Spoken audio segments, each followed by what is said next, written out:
Everyone.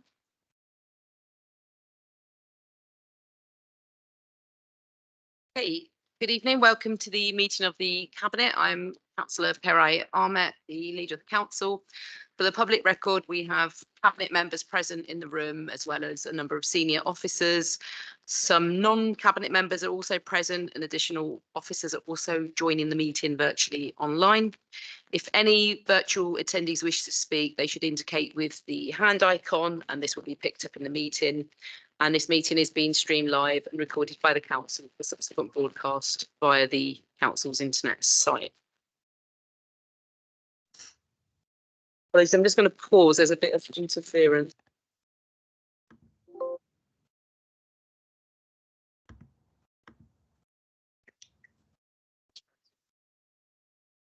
Let's try this.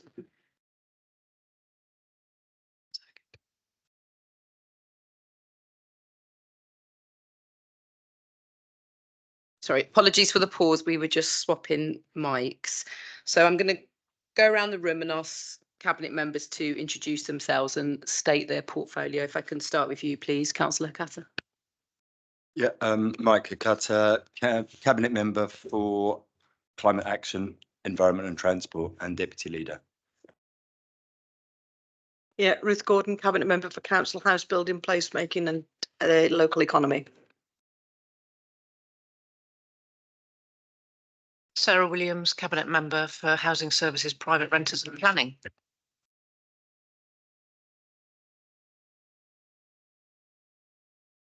I'm Emily Arkell. I'm the Cabinet Lead for Culture, Communities and Leisure.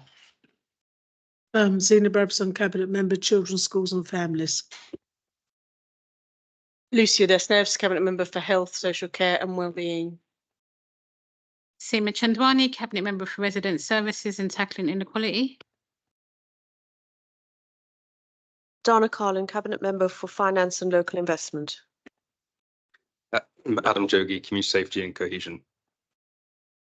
Thank you. And can any other speakers introduce themselves when they're speaking as well, please? Do we have any apologies tonight? There are no apologies for absence, Chair. Okay, there are no new items of urgent business. Can I ask if item 4, if any Cabinet members have a declaration of interest to make? Councillor Chandwani.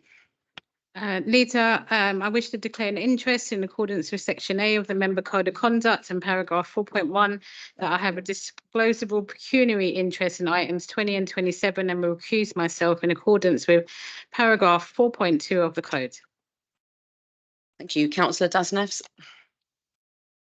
Chair, I wish to declare an interest in accordance with paragraph 6.1 of the Section A of the Member Code of Conduct. I wish to declare a personal interest in items 20 and 27, the Community Asset Policy, and will recuse myself from the meeting.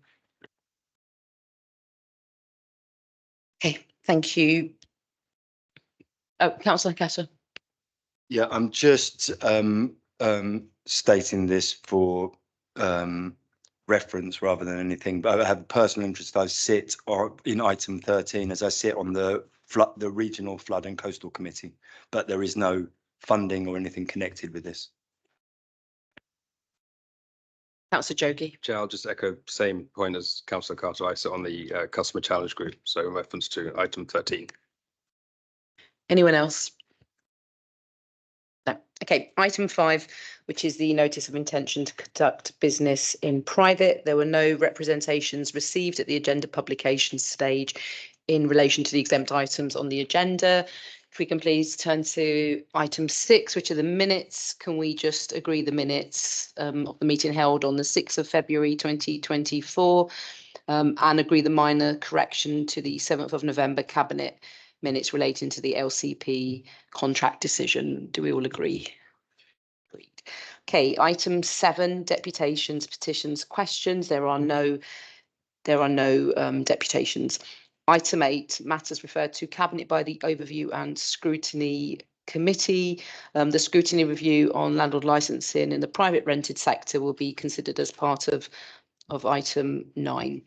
So if we can go to item 9, which is the response to the scrutiny review, landlord licensing in the private rented sector. We have Councillor Worrell, I believe you're online, the chair of the Housing Planning and Development Scrutiny Panel, who's going to be introducing the scrutiny review. Councillor Worrell, when you're ready, please. Thanks. Can you hear me okay? It's a bit quiet, is that? If I move in a little bit, how's that? Can everyone hear? Because it's sort of, yeah. Alex, speak into that again. Yeah, testing. So, so you're a bit quiet. So if you can just talk as loud as you can, please. Okay. Yeah, we had this similar problem last night actually in this room. I don't know if it can be turned up at all, but I'll try. So thanks for the opportunity to present this report. And I'd like to thank the panel members and cabinet members past and present, council officers and the scrutiny support officers for their contributions to this review, and all the residents, organisations and other local authority colleagues who took the time to give evidence. As the Cabinet will be aware, this review started under my predecessor as Housing Panel Chair, Councillor White, back in 2022. I inherited the review when I took over as Chair in May 2023 with a slightly different panel membership. We reviewed transcripts of all the evidence received to date, and the panel received some further evidence, including from Newham Council and our own officers, then saw the review through to its completion. I won't repeat the contents of the report too much, but overall the recommendations we made reflect strong support for the work of the Council's private sector housing team and a desire to see its capacity and impact grow where feasible, with an even greater emphasis on how we can support private renters. I'm grateful for the Cabinet's time in considering our recommendations and the fact that they have responded positively to the majority of the recommendations. We particularly welcome the responses to recommendations 4, 5, 9, 10 and 11. Thank you. There are a few places where I would respectfully challenge the Cabinet's response and ask them to look again at what we've recommended. 3 of our recommendations were rejected and others were only partially agreed. On the first recommendation, we understand that wards like Stroud Green and Hornsey were not able to meet the same criteria that the east of the borough met for the selective scheme, but we feel there is likely to be an evidence base in these wards and possibly others for one or more of the other legal conditions, most likely poor property conditions or antisocial behaviour, and that a separate scheme could be created so that more households can benefit from a landlord licensing scheme. We would hope that this is explored at a future date. On recommendations 2 and 6, we would ask for more information about the Council's legal interpretation of the use of resources being limited to, quote, the administration of and enforcement of compliance with the scheme. For instance, assisting tenants to pursue rent repayment orders would appear to be consistent with enforcing compliance with the landlord licensing scheme, and it's our understanding that some of the councils do use resources for this purpose. We're keen to learn if there is any flexibility here, or if the council would support lobbying the government for there to be more flexibility, which we have also recommended. On recommendation 3, we are glad that the council has refreshed the private sector housing team web pages and included objectives relating to improving the private rented sector in the new housing strategy. I would question, however, why we would stop short of adopting a private renters charter. Adopting such a charter is seen as best practice and would send a positive message to renters and advocacy organisations about our priorities.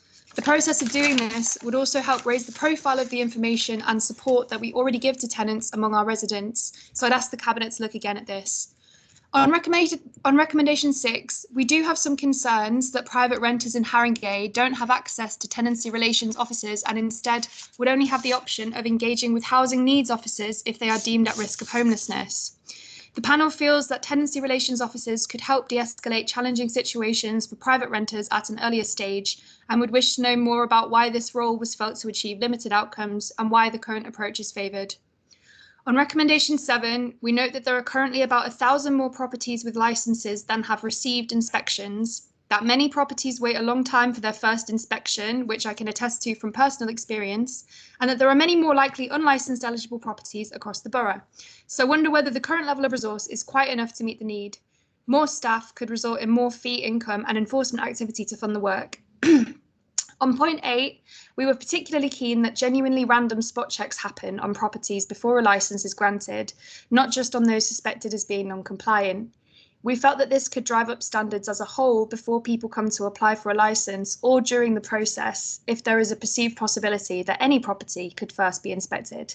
And finally, on point 12, it's great to hear that there is a comms plan, but we would welcome some more information about its content and particularly whether the anonymous reporting function, the public register of licensed properties and the information about tenants' rights is being regularly promoted via the council's comms channels, as this is what we would really like to see.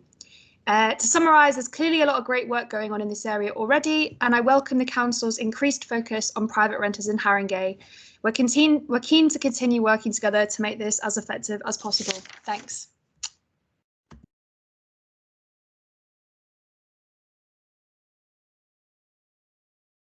Thank you very much. Thank you very much, Councillor Worrell, for a very thorough report. Any questions from the Cabinet to Councillor Worrell on the review? No, so I'm going to turn to Councillor Williams, who's going to give a response on behalf of the Cabinet. Yeah, thanks for that, Councillor Worrell, and thanks for seeing the positive response that Cabinet have given by accepting the vast majority of your recommendations. On one, that'll definitely be something that's looked into in the next cycle of renewing that licence. That's something that we will be doing. I can't answer the 2 and 6 about the legal fees. That's too niche for me. The genuinely random inspections, I think there might be a misunderstanding between the inspections which we do, which are random, but they're not in person on foot. I think they're more desktop. So I think maybe if Lynn, if you have some more detail about that. And on the actually, I'll hand over to Lynn for now and then come back on another one. So if I just go to question 2, which was about the provision of support for tenants around rent repayment orders. So with regards to this particular part of the recommendation, that is agreed, and we are hoping to procure a partnering arrangement with one of the advocacy organisations who will support tenants with their rent repayment orders, and that is, as you state, Councillor Worrell, specifically part of the legislation is that tenants are able to claim back the rent repayment orders. So within the licensing fee, we felt that was absolutely something that we could spend the money on.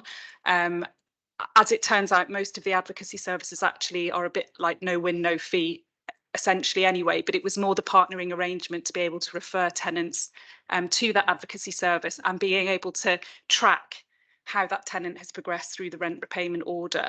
And they would also then be able to take rent repayment order claims on behalf of the local authority as well. So where there's universal credit being paid as rent, they will take those cases on as well. So I think that part is definitely agreed as part of the recommendation, and something that we will definitely do as part of the proposed new additional HMO licensing scheme if it gets approved. The web pages, I think, have now been updated since the original scrutiny review. They are ongoing. We're always looking to make improvements, but they've got an entirely new format now. There's a renters page and a specific landlords page, and then there are generic pages. And we've tried to link to the voluntary sector or third-party organisations to provide advice and guidance where we can. And also that they're in line with the .gov.uk web pages wherever possible. So we're being consistent with our advice. And I think the the bit on the inspection programmes. So yeah, we do random spot checks, both in person and through desktop. So the IT system that we've put in place since the scheme started in 2019 allows us to pull out a series of addresses, random addresses, and ask those landlords to supply, for example, up-to-date energy performance certificates, gas certificates, or electrical safety certificates. So that part of it is something that we do. That's also an objective within the actual selective property licensing scheme that was signed off by DLUC.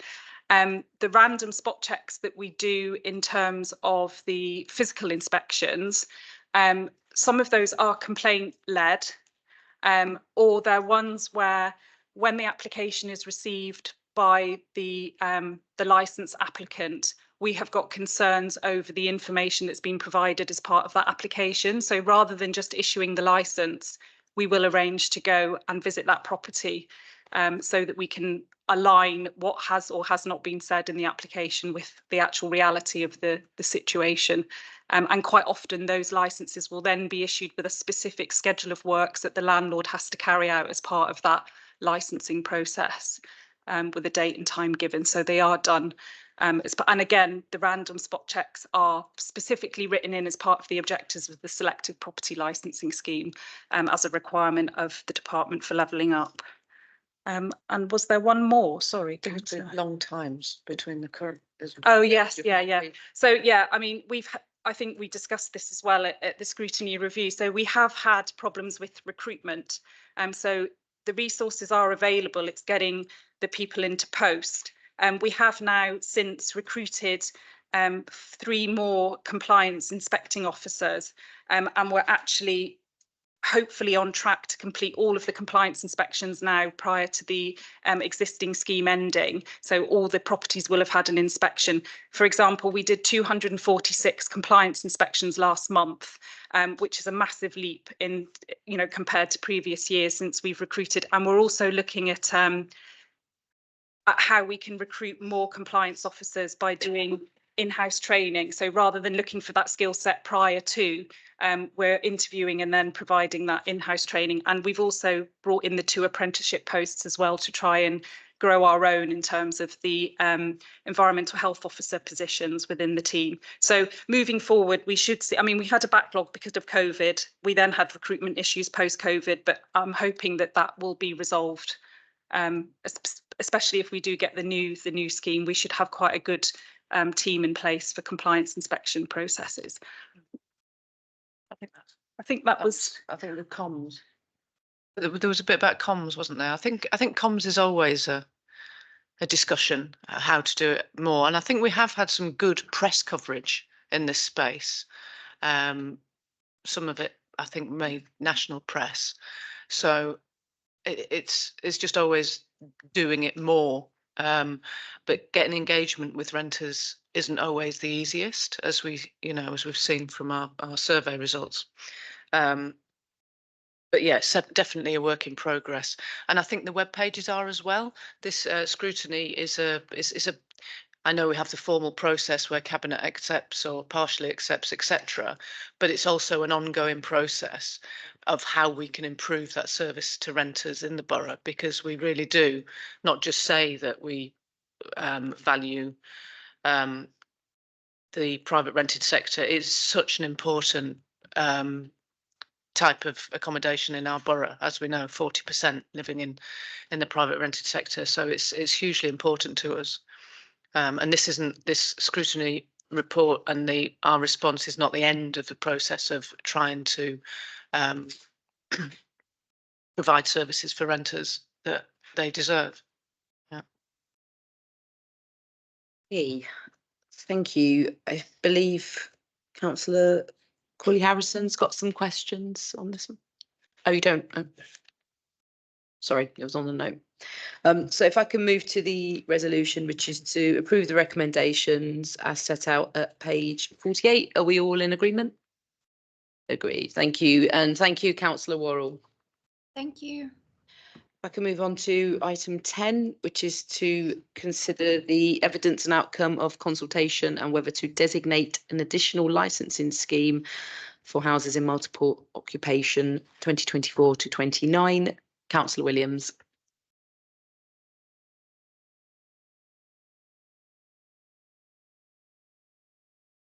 As we know, this council is committed to, as we've just said, ensuring that Haringey residents have access to a safe, sustainable, stable and affordable home. And with, as we've also just said, nearly 40% of Haringey's residents do live in the private rented sector. Houses in multiple occupation, known as HMOs, are a very much needed affordable type of accommodation within that sector.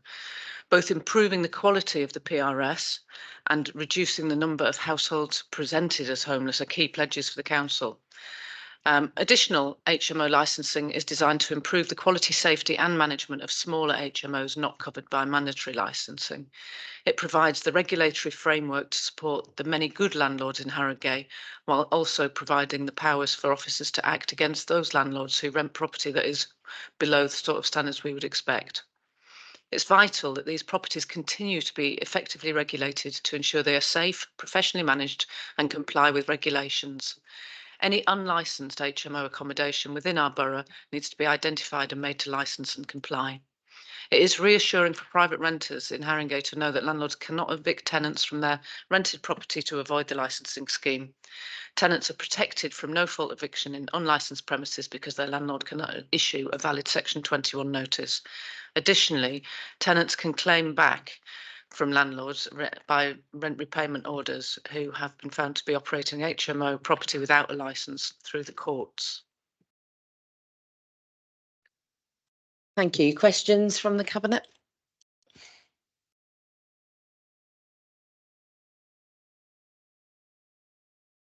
Councillor Corley Harrison. No. Thanks, Chair.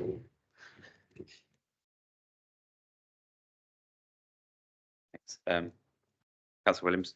Can I just inquire how much resource goes into the kind of the enforcement on cracking down on the HMOs that aren't licensed at present? Because there's a sizable amount still. And I'm just wondering whether you have any insight on why the number of private tenants who responded to the consultation that supported the scheme was under half, under 50%, which is below the total number of residents. I would have thought private renters would be more supportive, but maybe the sample size was just too, so I think it was 35 maybe or something like that. Maybe it was just that, I don't know. And the statistics presented in the report and the appendix, unless I overlooked it, they don't compare the period HMOs have been licensed under the scheme with the period directly before they were licensed. So is there any data to kind of evidence that the scheme has improved standards in HMOs directly from when it was implemented in 2019? Thanks.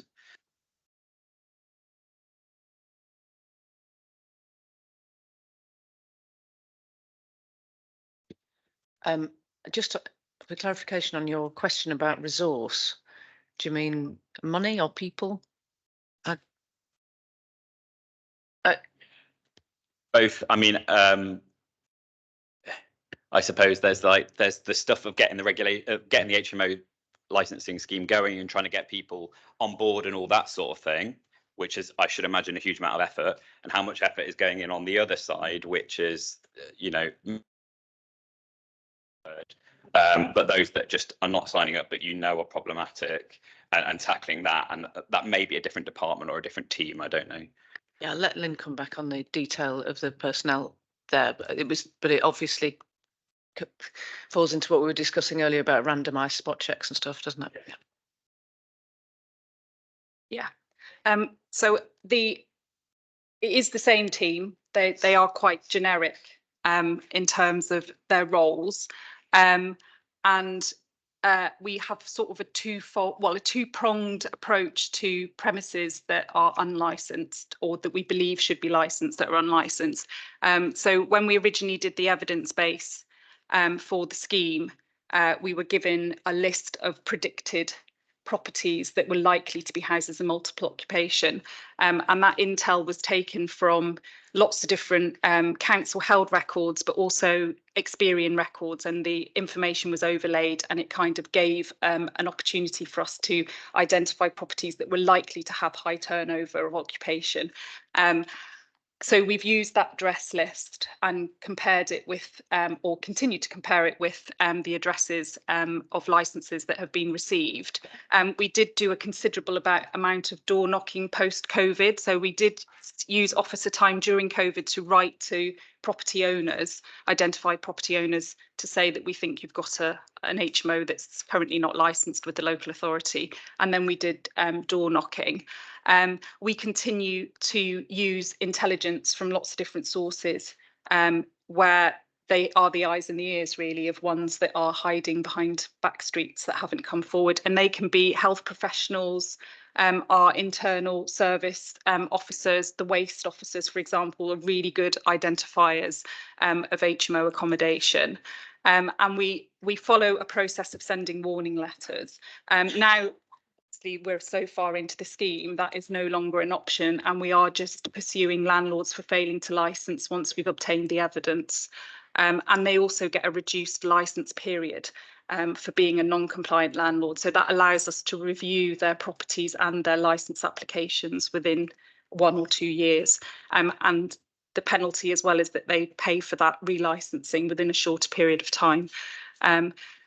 Within the report itself, so over the last 2 years, we have been quite prolific in issuing civil penalty notices for landlords who have failed to license, and we're continuing with that process. It is very much evidence based. So if we've got tenants who don't want to provide us with witness statements or won't be a part of that process, it is a lot difficult in evidencing and proving that the property has been operating as a house of multiple occupation. It's very easy for people to say they're living as one family, which is why selective licensing has helped us out a lot in the east of the borough. But again, we've got more experienced officers now, and the team is growing, and we've just completed a round of recruitment and employed 3 additional enforcement officers that have come from other local authorities, Waltham Forest, who have got really good experience in doing their own licensing scheme. So we're hoping that that will help on building sort of our enforcement activity. And we're trying to do a lot more joined up enforcement as well now. So we're working a lot more closely with the police, a lot more closely with the waste and antisocial behaviour officers to try and obviously target and prove that those properties are operating either as selective but mainly as houses of multiple occupation, because they're the ones that tend to give us the most problems.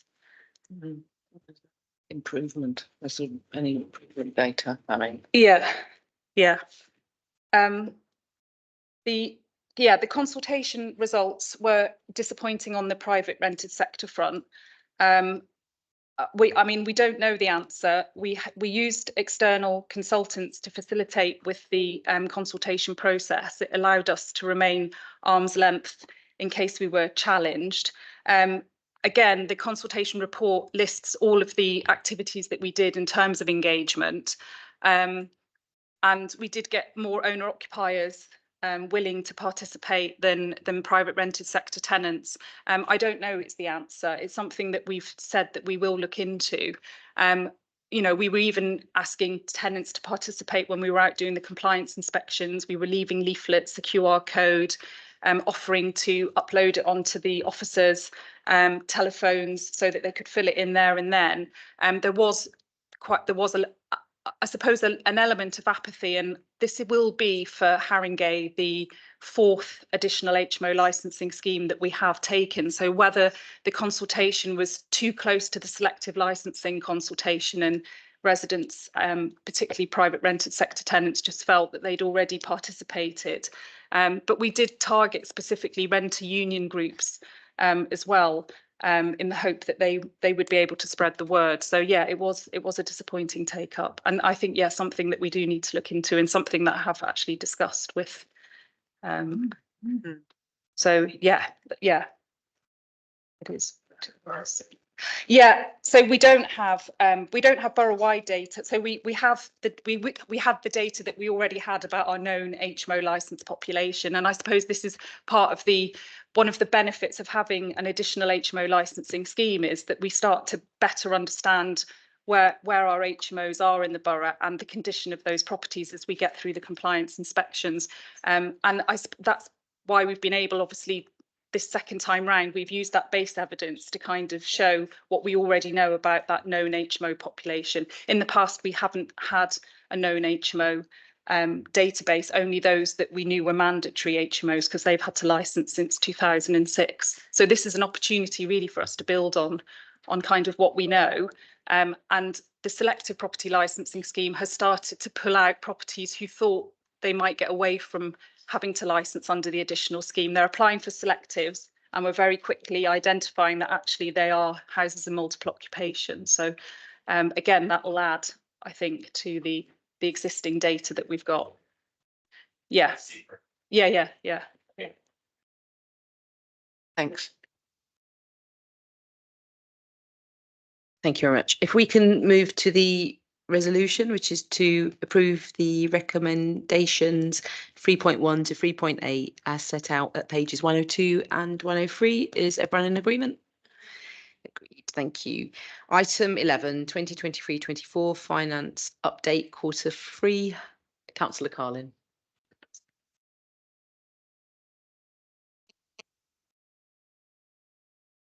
Like other London boroughs, Haringey continues to face considerable in-year pressure on our budget. Officers have worked hard to reduce our projected overspend, but despite this, our quarterly update once again shows a forecast position of £20.8 million. However, there are changes in the areas of pressure. I'm pleased to note that adult social care appears to have stabilised, and the projected overspend in this service has reduced by 4.3 million since our Q1 report. This is primarily due to increased income coming into adults, and that has created the reduction. Unfortunately, however, within that directorate, the London housing crisis, soaring rents and a shortage of homes means our temporary accommodation costs continue to increase. It's estimated that 1 in every 50 Londoners is now homeless. And behind every new household who makes an application for assistance from the council is a family in crisis, struggling to keep their children in school and to juggle their lives. The council is putting a number of mechanisms in place to address this pressure. However, we desperately need government action, both to protect private renters and to increase housing supply. The housing revenue account is projecting an overspend of 3.082 million, although this is within the budgeted surplus of 8.238 million that is set aside as a capital top-up. This reflects the cost of investment to improve our housing services, of additional investment, and the condition of our council homes. We are also seeing an increase in the cost of legal disrepair, which the paper notes is the biggest risk to our HRA. Officers in both legal and housing services are putting in place mechanisms to address this increase.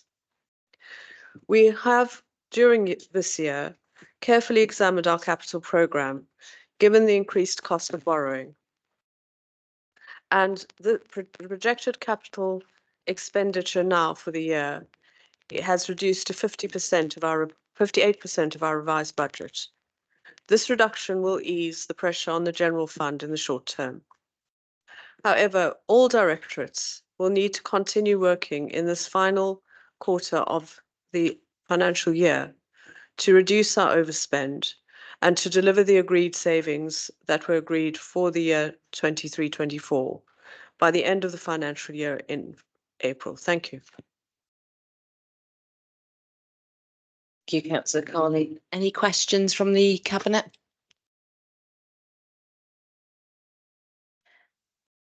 Councillor Corley-Harrison. Thanks, Chair. Councillor Carlin. So I'm just wondering what the reason is for the big jump in the debt write-offs for the HRA rent, because the last 4 quarters is 235,000, 500,000, 78,000, 93,000, and now it's 4 million, which is, it's huge jump. So if you could just clarify. And then in the report, the cost recovery from Tottenham Hotspur continues to be rag rated. And obviously council wants to maintain a really good relationship with Spurs, but at what point, is there not scope to get a bit tougher on making sure Spurs do the things that they have agreed to do, is effectively what I'm saying, notwithstanding the relationship there. And the report talks of a reduction in housing voids in August and September, and an expectation that there's a continuous improvement beyond that, which would lead to a reduction in net rent loss. But actually, the number of voids went up in October from September, and then has stayed up through to December, which is the latest figures that I've had. So I'm just wondering how that marries up with the expectation, because it won't ultimately. So how are you going to counter that, really? I'm not sure which officers. In terms of rents, in terms of our rental accounts, obviously what the council will try to do is to recoup the rents.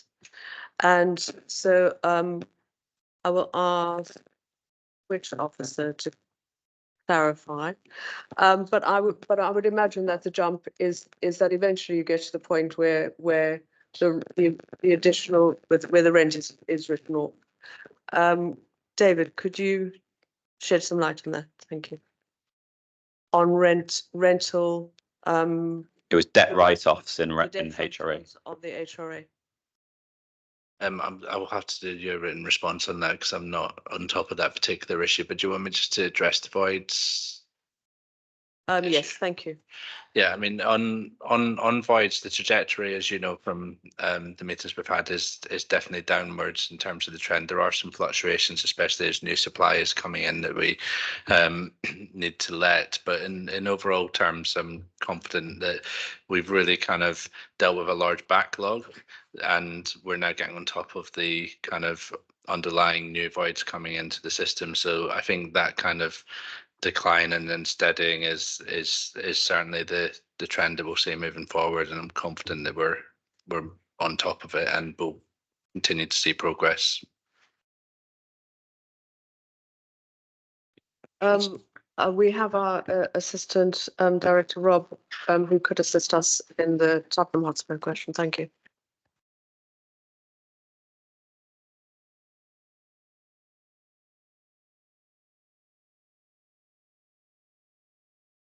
Thank you. I'll take my seat. Hello, I'm Rob Sosowski, Assistant Director for Planning, Building Standards and Sustainability. On the question about Tottenham Hotspurs and paying for the litter and cleanup. So firstly, the issue is currently only with the football matches. With the non-football major events, there are payments to cover the costs, so that is covered. So the issue that we're resolving is just for the football events. There is progress. There's been regular meetings with myself, with the council's head of waste, and with Tottenham Hotspur to drill down on the issue and negotiate a solution to it. The negotiations are still going on, so not concluded, but we are making progress, which is good news, and we should be able to update in coming months. Thank you. I'll send the first question to David, or for written response. Who's best? Yes, please. Well, you could send it to me and I'll make sure. Okay, thank you. All right.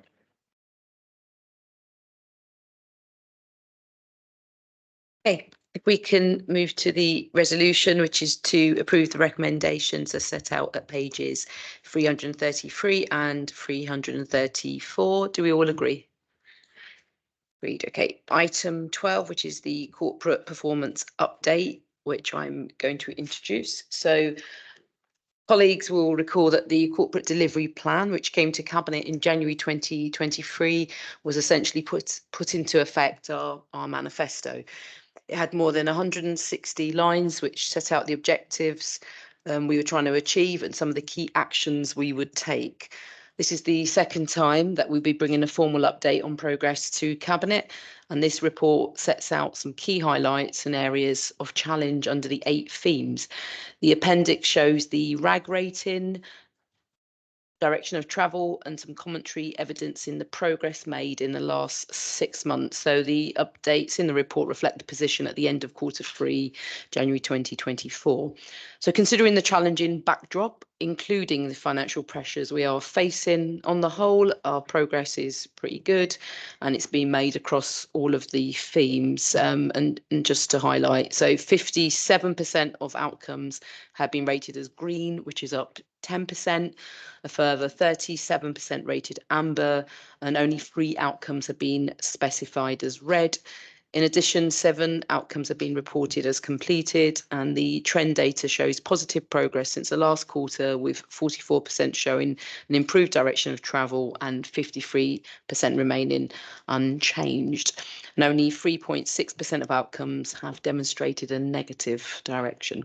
So it is worth saying at this point that work has begun to develop our next corporate delivery plan, and this will come to Cabinet in June. Claire, are you going to come forward if there's to assist with any questions that might come forward? Claire and Jess. Are there any questions from the Cabinet? Councillor Chanwani. Leader, I think it's nearly been an hour since anyone's mentioned winning the bid for. So I wondered under theme 7 if you wanted to talk about the Borough of Culture. Well, apart from the fact that it's absolutely brilliant news, and thank you for that. I honestly didn't ask her to do that, but obviously we're absolutely delighted to have been awarded the Borough of Culture for 2027, and we're really looking forward to it. A big thank you to the Mayor of London for putting his faith in us, but it's a big deal for our borough. Jess, I don't know if you wanted to say a few words, or Emily.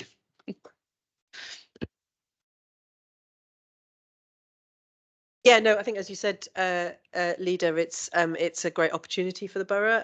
I think that there will be there's a lot of work to be done over the next few years.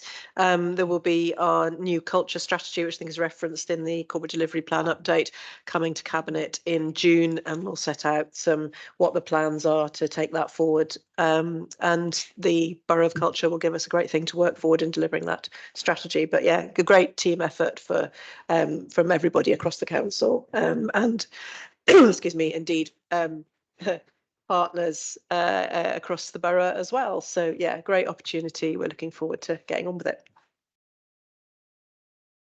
Some of us are still recovering too. Any more questions?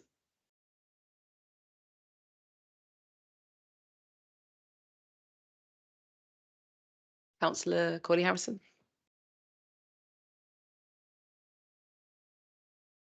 Thanks, Chair. It's a big report, so I'm not sure who I'm directing. I think the first one. Okay, so okay, fine. So on the outlook on residents have a range of inclusive ways to participate and influence decisions that matter to them.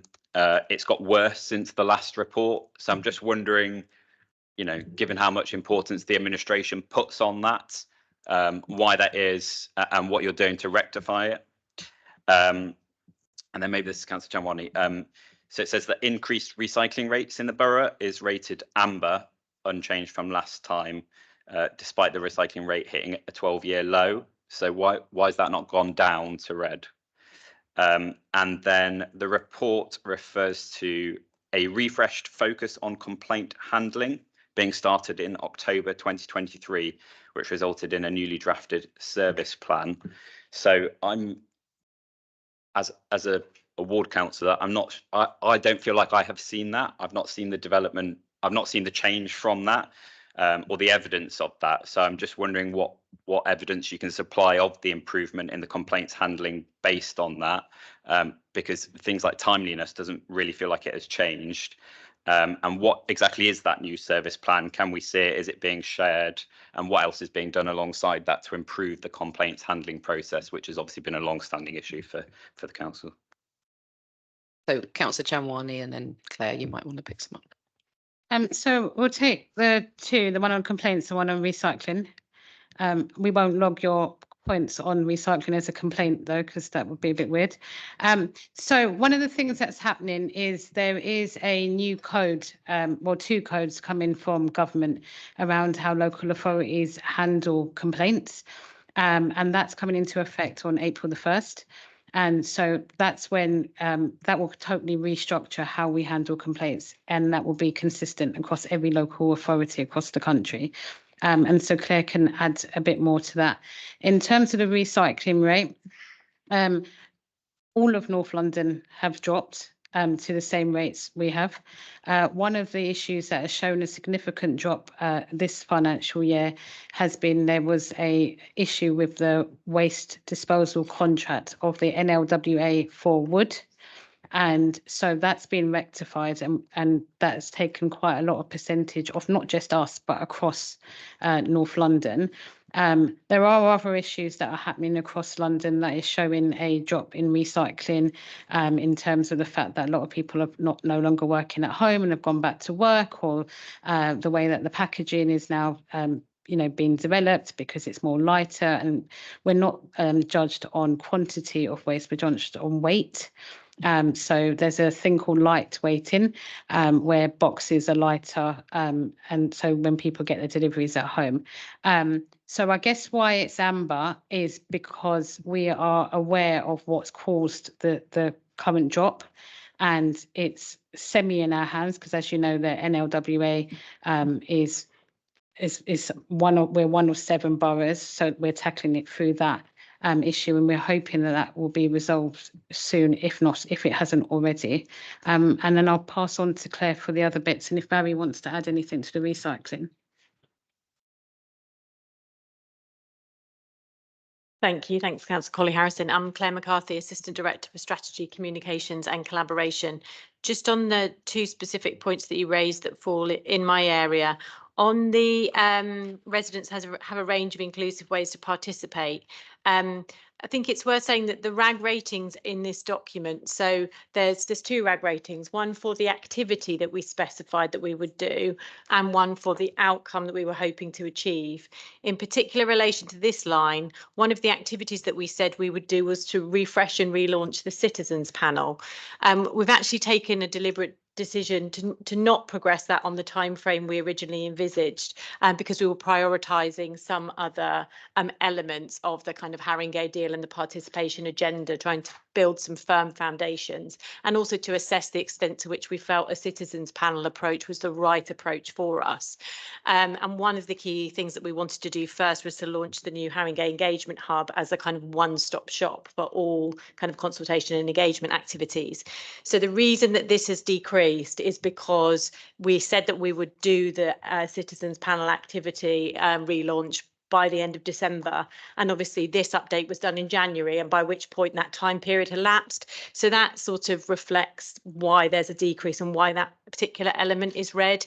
So I wouldn't say it applies generally to our kind of participation and engagement agenda, in which I think there's actually a strong story to tell across a number of different kind of projects and elements across the council. But in that particular regard, that's what that relates to. With the complaints one, Councillor Chand, one is obviously right that the context in this one is changing. Again, the reason why the activity is RAG rated green is because the particular set of actions that we envisaged doing in the corporate delivery plan to improve our complaints performance, they have been essentially delivered, but what they haven't done, I think, is have the quite the positive impact that we would have wanted to do. So this isn't complacency. I think we all recognise there's a long journey to go, and actually the context in which we're going to be making those improvements is changing, as Councillor Chandwani has said. We absolutely can share with you our kind of plans, and indeed we shared those last night with the Overview and Scrutiny Committee, including some of your colleague Councillor Connor. So very happy to talk you through that improvement plan and how we intend to realise the ambition of improving our performance on dealing with complaints.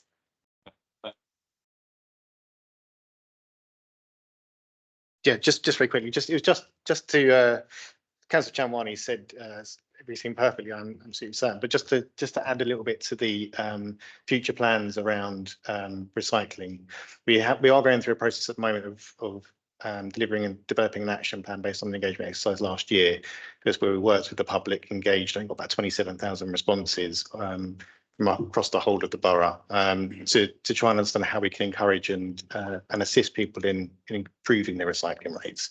We've also made some significant changes in terms of food waste collection, particularly around estates, again adding to our overall recycling, and that's also something that's being taken forward across the North London Waste Authority as well.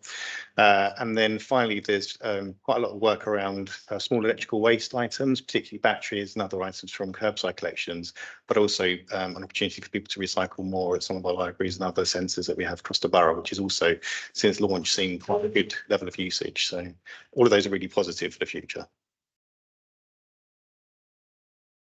Thank you. If we can move to the resolution, which is to note the recommendation as set out at page 382. Okay, item 13, which is the floodwater management investment plan. Councillor Chanwani. Thank you, Leader. Whilst we're really lucky in Haringey to have some amazing waterways with the Tottenham Canal, New River, the River Lee and Moselle, it also places our borough at risk from flooding. This, coupled with the unprecedented rainfall and the climate emergency, means that we need to take flooding seriously and develop a coastal mentality to tackling this huge threat. In the rainfall a few years ago, businesses in Turnpike Lane, Muswell Hill and Hornsey suffered thousands of pounds of damage due to flooding from rainfall. Houses and possessions were destroyed, and in Broadwater Farm, schools were closed and homes were evacuated. We have had similar rainfall since, but our investment to date shows the impact has reduced and our investment is working. We have invested heavily in maintaining our 15,000 gullies. We have developed key relationships with Thames Water to address long-standing issues with their Victorian sewer infrastructure, and we have secured external funding from the GLA and Environmental Agency, as well as investing our own funds from borrowing to build an ambitious, sustainable urban drainage system, also known as SUDS, across the borough to provide natural ways of managing increased rainfall. As part of our READY strategy, that's ready with an I, we have improved our response, increased our education through the London Flood Awareness Campaign. And in the appendix, you can see a booklet that we have developed for business on pages 455 onwards, so that we can advise businesses how they can protect themselves in the future from flooding. And we have made significant investment in tackling flooding, but we're under no illusion from our Section 19 reports that we need to do more, and this report highlights the progress but also presents the ongoing work for next year. I'd like to take this opportunity to thank Anne, Pankit, Thomas, Mark and Hubert, who people may not know is the borough lead for the London Flooding Network. I'm happy to take questions.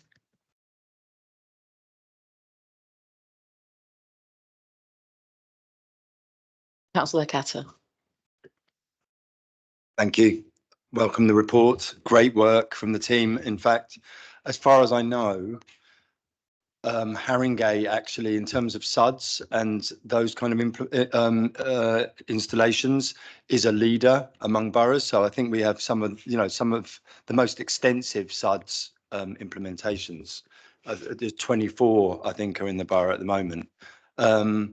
Now, I just couldn't help but just take advantage of the fact that the AD for planning is here, and the report does mention the fact that the planning system prioritises SUDS and supports SUDS. And I just wondered if you want to just sort of give some information on that. Thanks.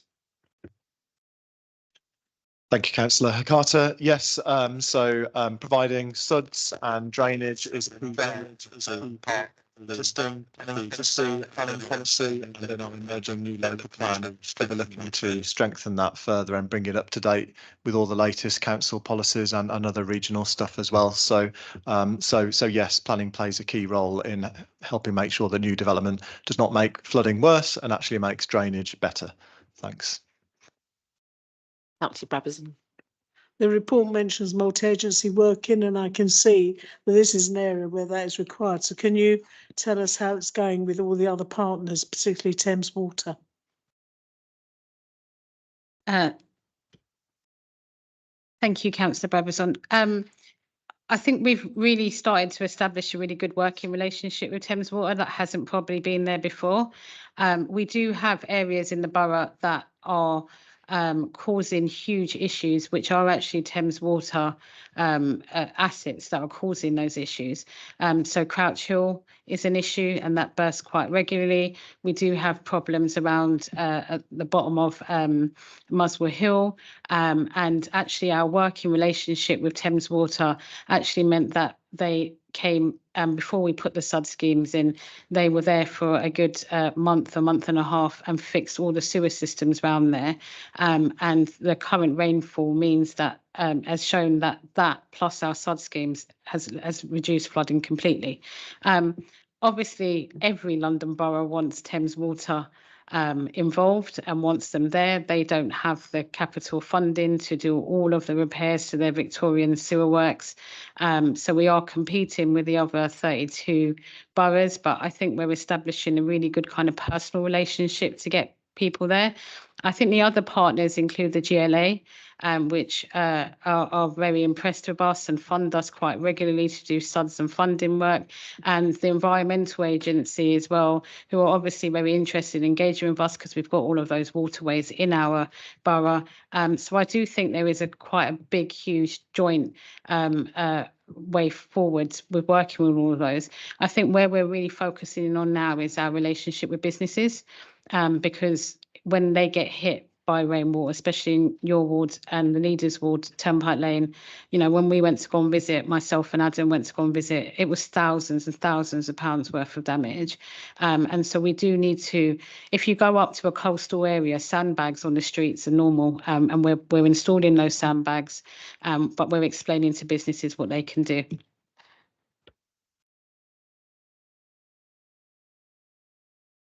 Any more questions from the Cabinet? No. Councillor Quilly Harrison.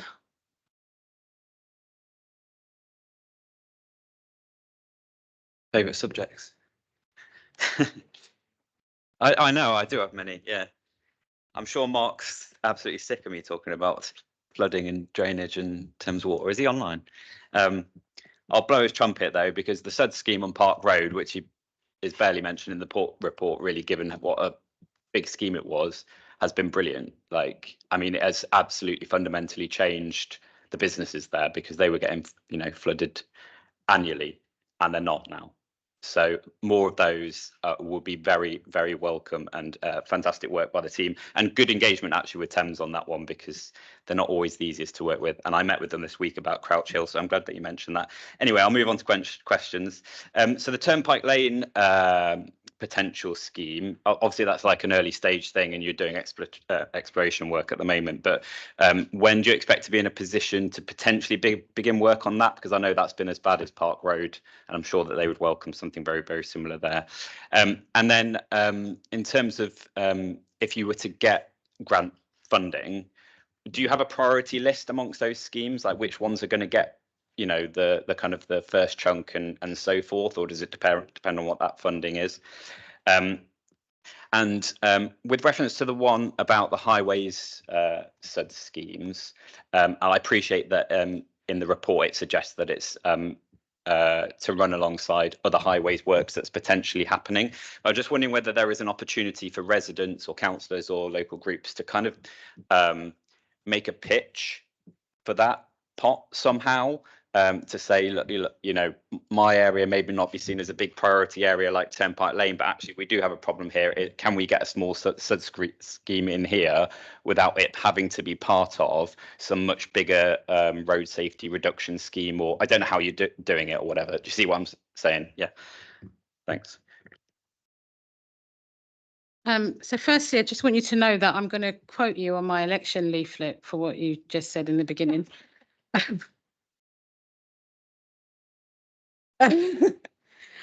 So I'm just going to take yours one at a time. So Turnpike Lane has a variety of different issues. One of the things it has, we've got an issue with topography in this ward, in this borough. So Turnpike Lane is at the bottom of the hill. So what they're getting is they're getting the rainwater, and then they're getting the water coming down. So they're getting double whammy. And the other thing they've got is that actually the drains are shallow because they've got a tube line underneath. So when the water goes down a normal gully, it can go down some depth, so it doesn't kind of sit on the surface. When it's above a tube line, then it sort of sits there. So that makes it really ideal for us to put in, you know, there's no point just cleaning the drains. We're up there nearly three times a year kind of cleaning the drains. We need to think about what we do in that area kind of more engineering wise. Nature has already figured out this problem, if I'm honest. That's why Dockett's Commons there. And Duckett's Common is there for a reason. And so one of the things we're doing now is investigating how we could utilise Duckett's Common to do what it could do naturally, which is to act as a soakaway without ruining it as a park going forward. So there is a lot of work being done to figure out the viability, speak to TfL, speak to Environment Agency, speak to GLA, working with businesses to see what that scheme would look like. These things take time, and Pankit is just an amazing member of staff. He knows so much. And so he will be able to say this sod scheme's not going to work here because the soil's not right, but we need to do this, we need to do that. And all of that work takes a lot of time. In terms of grant funding, we do know exactly where we need to be. We know where we need to be for the next 10 years because we've done the Section 19 reports. So we've got 3 Section 19 reports in the east, the central and the west of the borough. And so we know what the issues are. What people might not realise is that a lot of our waterways are actually culverted, so they're under us. And so there are their issues. So we know what the topography is. We've got the Section 19 reports. So we go for the funding that kind of meets the best criteria on that list. In terms of highway sod schemes and whether residents can make a pitch for it, I'm going to sound like a complete nerd, but I just want you to know that I didn't know this a couple of years ago. It does depend on whether that space is suitable. So it could be underneath the ground full of cellulite crystals, can't do it. It could be London clay, no point. So it's really difficult to kind of go out there and say to residents, do you want a sod scheme? Kind of apply for it because it might not be suitable, or it might not be the problem, or it might make the problem worse. So it's a bit more technical than that. And so maybe one of the things we need to do going forward is to let people know where we think, if we had £2 billion, where we would like to put the sod scheme so they could see where it would be suitable. But some of the issues, I mean, on Turnpike Lane, we've added a lot more gullies to catch the flow. And that's kind of having quite a positive, not an amazing, but a positive impact. So there's different solutions to even different roads in the same ward, and it might not just be a sod scheme.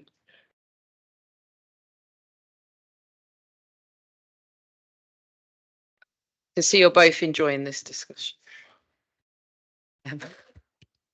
Just to add to the compliment from the Leader of the Opposition, Councillor Charwani, I know how hard you fought for this investment, actually, and I recall the early meeting, so well done, and it's really good to hear and see that it's paid off, but I know it was a huge battle. Okay, if we can move to the resolution, which is to approve the recommendation as set out at pages 432 and 433. Do we all agree? Great.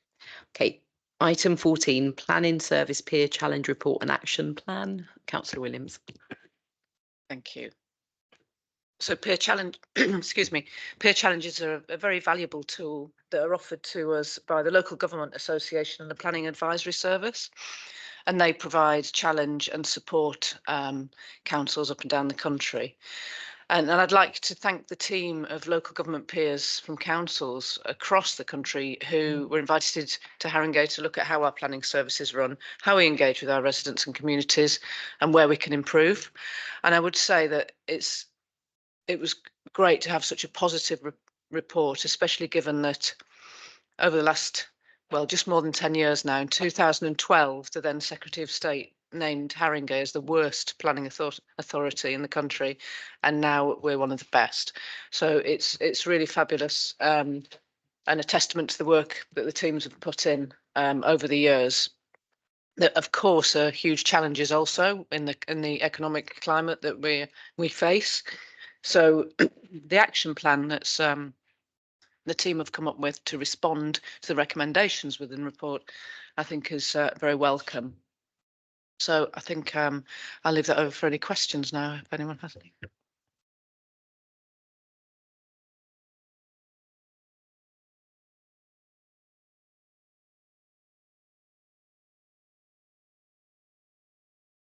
Mine's working.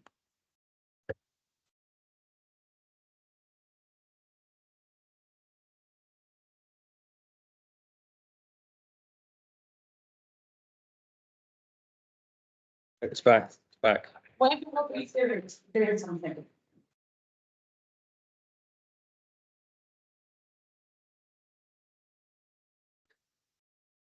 Okay, apologies for those on live stream. We just lost.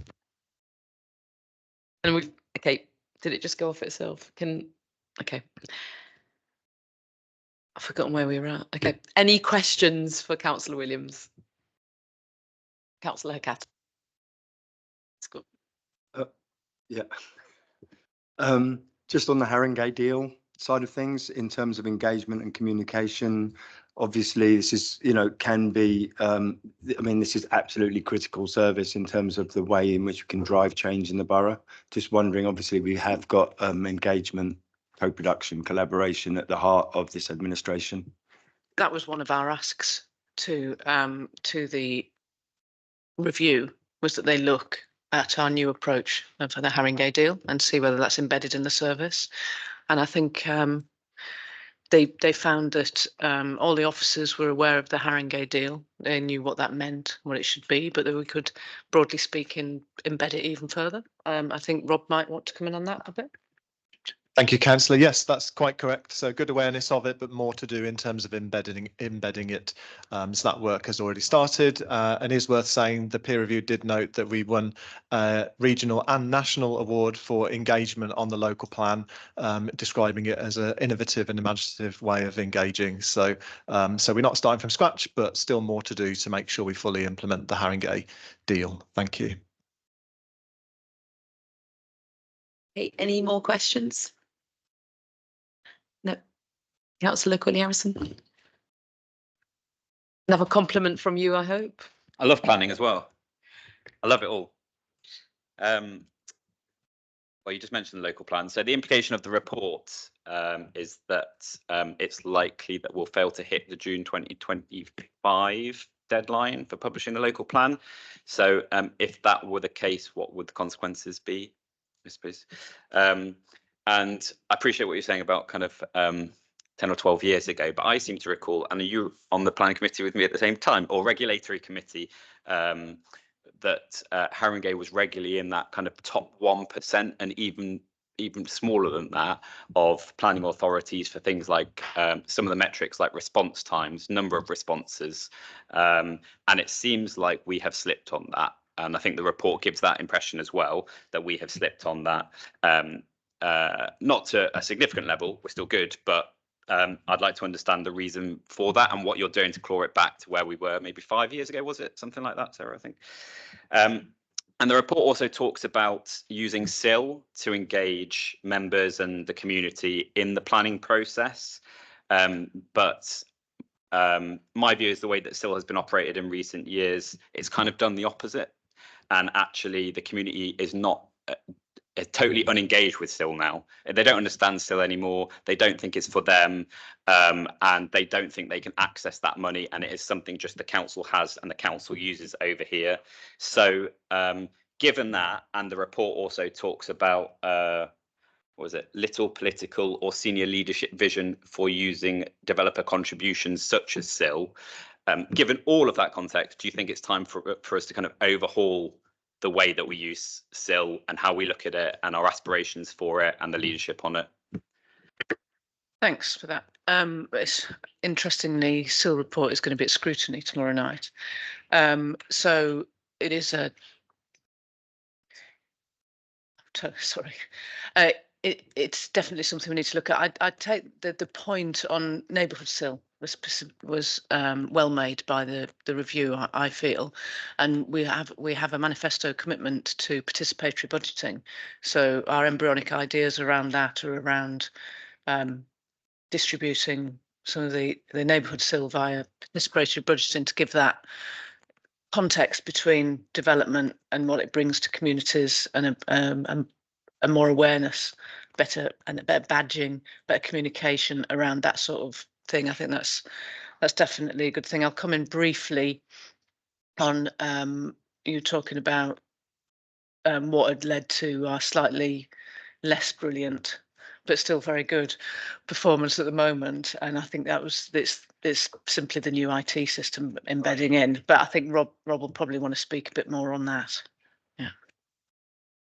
Yeah, thank you, councillor. So just on that point, so we're still very highly performing in terms of the figures. But yes, there has been a bit of a slip, and that's a bit of a national phenomenon in that a number of authorities now have a backlog of planning applications, and that's been recognised by the government nationally as a problem that needs tackling. And we've been successful in applying for special funding. So we've successfully got 75k to address that, and that's part of the peer review recommendations as well, address the backlog. And we're now making very good progress, about halfway through ploughing through the backlog, with a target to be completed by April, May time. So that should then mean that problem is solved, and the performance figures back to as they were.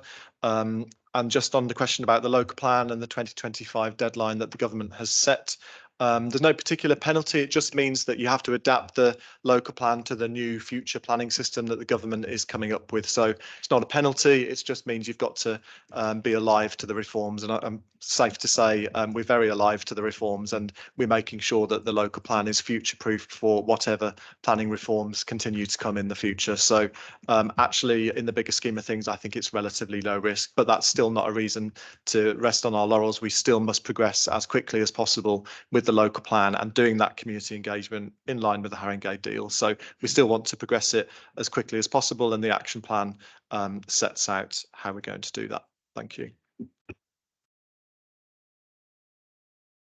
Thank you. So the resolution is to approve the recommendations at page 464. Do we all agree? Agreed. Okay, item 15, parking investment plan. Councillor Chanwani. Thank you, Leader. As the borough grows, so does demand for parking. In the summer, we'll be coming to Cabinet with a suite of measures to change various parts of our parking strategy, which is currently being co-produced with residents, businesses and ward councillors, to come into force later in the year or next year. However, this paper outlines the use of investment for this year, and that is to continue to invest in expanding disabled parking, reviews of CPZs and tackling parking issues with that cause road safety issues such as pavement parking or emergency access. Haringey were one of the first local authorities to use the new powers for councils to install red routes, and this year we'll be looking at further utilising those powers to tackle long-standing issues residents want addressing. Part of the parking programme in front of you today is to respond to disabled residents and Disability Action Haringey in increasing disabled parking in the borough around high streets, places of worship, parks, community centres, GPs, pharmacies, dentists, etc. This demonstrates how parking is an important tool in helping people live better independent lives, and also how giving voice to residents such as disabled people and allowing us to change our service and enhance their lived experience in the borough. A disabled person in this borough should be able to access their church, synagogue or mosque and be able to go on their own to their GP or pharmacy, and should be able to attend vital community activities without being excluded by the lack of protected parking in key locations. One other major development taking place this year is an introduction of more event parking controls. We're extremely happy that Alexandra Palace and Finsbury Park continue to provide amazing world headlining events, adding to our culture and sporting offer. I'm less enthusiastic, as you'd appreciate as a Spurs fan, that Arsenal are also having success, but all of these amazing events do put pressure on parking for residents. Following engagement with residents, we are exploring event day parking controls around Ali Pali and Finsbury Park for the first time, and reviewing the Arsenal event day restrictions, which is the stadium is close to our borough border. Haringey is very fortunate to have fantastic entertainment, sporting venues and a vibrant nightlife with great transport links. However, that attracts additional cars into the borough, and we need to ensure we protect that space and keep our network flowing and prioritise that space for those who do need their vehicles. Underpinning this document is a key practice to engage and not impose parking on local communities, working with residents and businesses to ensure parking for disabled people. The service goes beyond the statutory consultation, constantly co-designing and implementing parking provision that benefits all and reduces cars coming in our borough. I'll leave my comments there, but before I move on, I would like to thank Anne, Simi, Andrew and Mark for all of their work in really kind of pushing how we use parking in this borough. Thank you. Any questions from the Cabinet?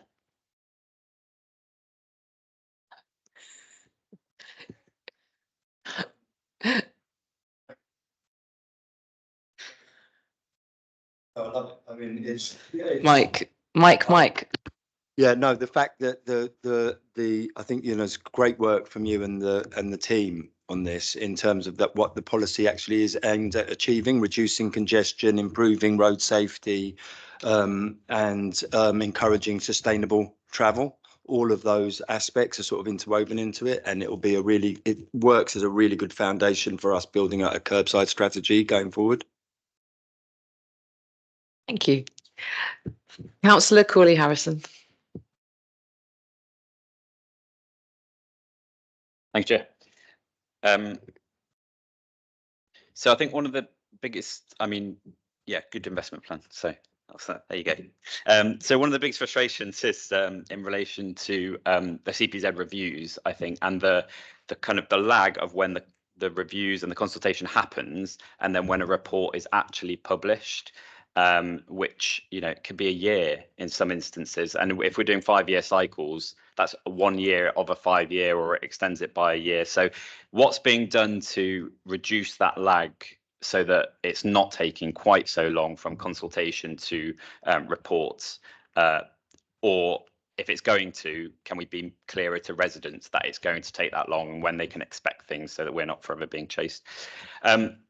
And then a similar frustration is when things don't come forward, like the pavement parking plan, or whatever it was called, policy review, which was the 3-stage, and was it 3-section thing?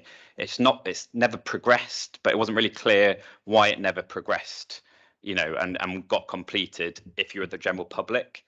So I think it would be good, again, that communication about the parking things and why things are happening and why they're not happening, and bringing forwards, if you can take that on board. And the third question is actually not from me, it's from Councillor Rossetti, so I'm sure you know what it's about. I'll read it out. 6.12 refers to major event parking displacement and engaging with residents over this issue, citing Alexandra Palace. But the scheduled reviews in 6.13 only include the areas around Finsbury Park. So can Alexandra Palace residents expect engagement over this in the coming year or not? Because the report indicates not.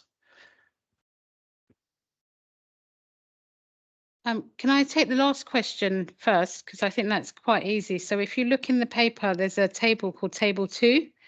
And then the first one, because it's in alphabetical order, is Alexandra Park Event Day CPZs. I think that's it. That's this year. It's indicative budget for the borough parking plan for this year, 24-25, so April onwards. So hopefully that's just a clarification question. Doesn't mean you get an extra question, but still. I would like to note that you did murmur a compliment in the beginning, but if we can be a bit louder in future, that would be really helpful. Right, there is a lag between CPZ reviews and the outcome. And I think the reason for that is that it is not a token exercise. A lot of, I mean, the one that we done around Wood Green, inner and outer, thousands of people responded, and thousands of people had different views and different opinions. And some of them were really minutiae, i.e. the parking outside this particular house on this particular road. So when the staff get that, they go through it as a quantitative exercise, then they go through it as a qualitative exercise. And that means that they've got to go out there and they've got to see exactly what that resident was trying to say, and then kind of put that together. So I think everyone would like them to be faster. I will also say that once it's a bit like the beginning of a cycle. We're at the beginning bit here where we haven't done reviews on some CPZs for over 25 years. I mean, I was in secondary school when some of these were done.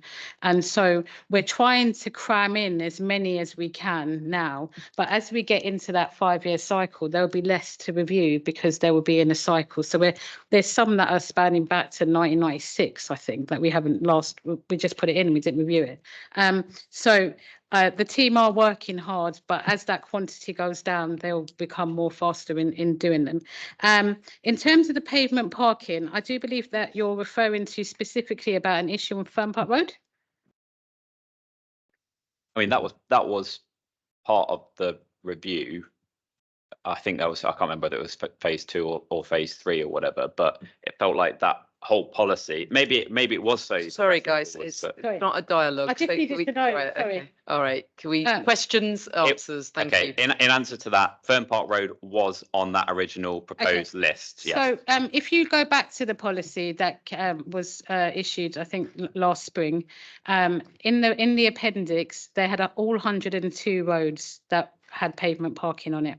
And they were rag rated. So the green ones were really easy. They could be done really easily. The amber ones, there was going to be technical issues, and the red ones might not even really happen. And so the red and amber ones are really risky, because if we do put the cars back onto the pavement, especially when there's a double-decker bus route, then we've got to make a lot of assumptions and modelling, and we've got to work with TfL. So I think some of them are happening fast. I know pavement parking is being removed, and some of them are probably taking a bit more time. And one of the things we probably need to do is feed back to residents and to ward councillors why there is a delay or why it's not possible, if that's what the issue is. And I think we can take that on board as really So constructive. yeah, so that'll be my point on both, would be just communication or publicity or I'm whatever not it is. answering anymore because I might get in trouble. You'll be fine.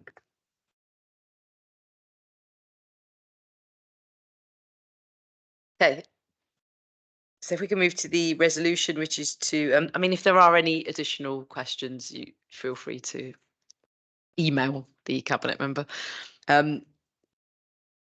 We can approve the recommendations as set out at page 503. Do we all agree? Okay. Item 16, which is highways and street lighting investment plan. Councillor Chanwani. Thank you. I've just returned from Lancashire, and I'm still sort of recovering from whiplash because of all the potholes that were there.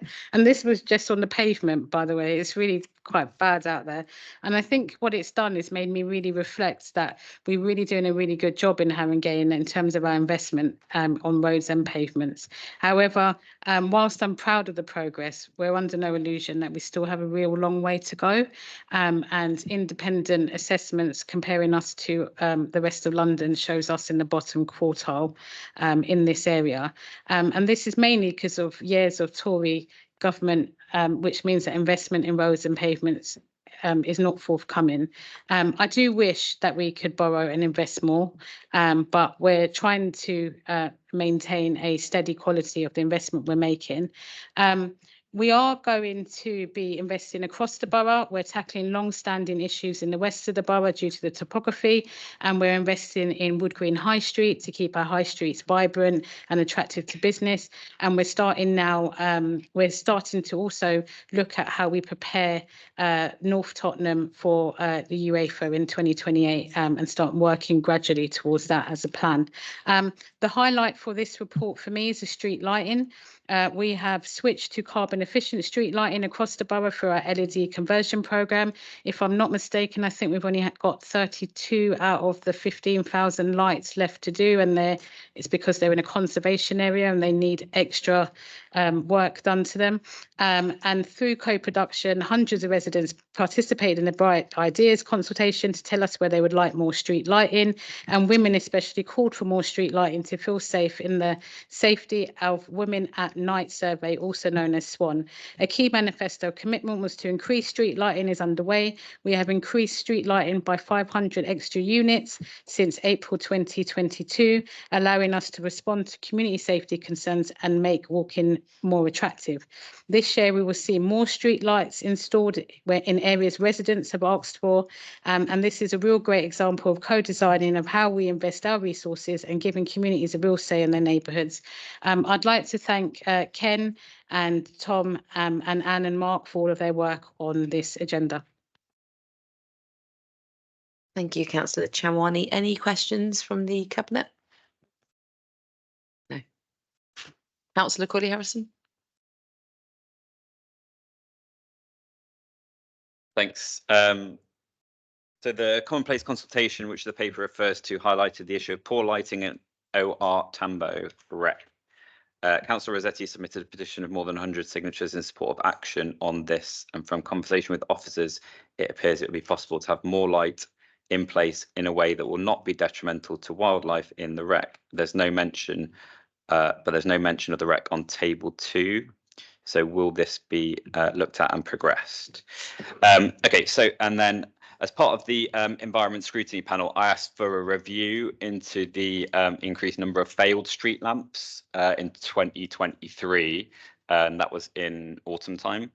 Mark came back with a report on it, that they'd done some investigation work and it was a problem with the CMS and the external provider and they were fixing it, blah, blah, blah, you know, all this. And they had a deadline that was the end of November to get that fixed, which, as I'm aware, they missed. It wasn't fixed by that point. I am not aware that it has been fully resolved. There still seems to be a lot of problems with street lighting in the borough, either the 24/7 burners or the completely out. So what is the status of that? What is happening? And when are we going to get to a point where our street lamps are operating as we see them in the control room, not as we see them on the street, which is not always 1 and 2 being the same? And then finally, on the highways thing, some of the scheduled schemes are for fairly long roads. And some of those have been done in part fairly recently.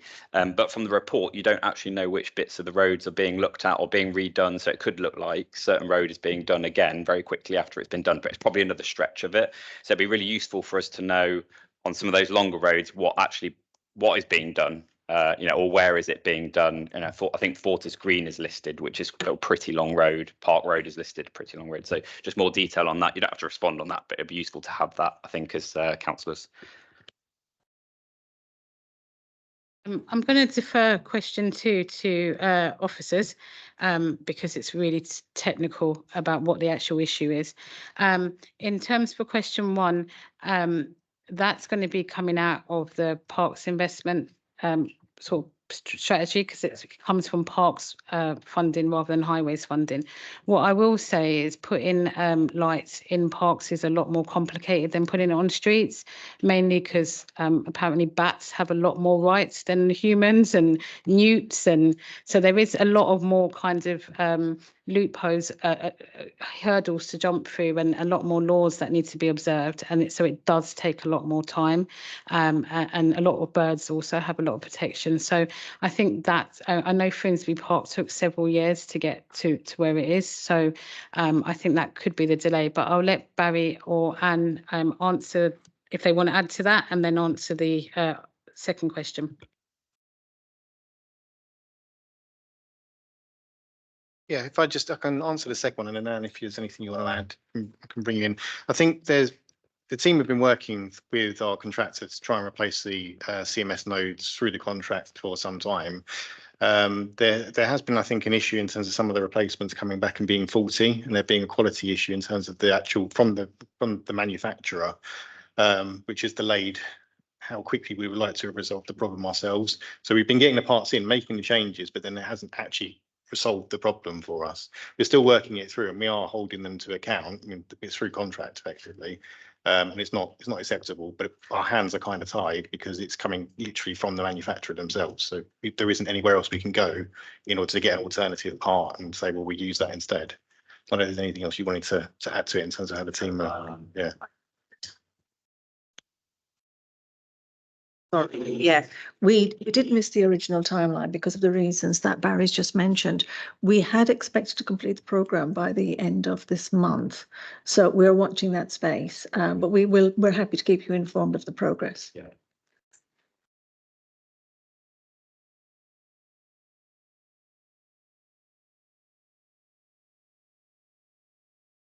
Thank you. So if we can move to the resolution, which is to approve recommendations as set out at page 753. Do we all agree? Okay. Item 18, which is to seek cabinet approval for the community safety strategy and hate crime strategy. Councillor. Oh, did I? Oh. I missed Seema's 5th report. Apologies. Okay.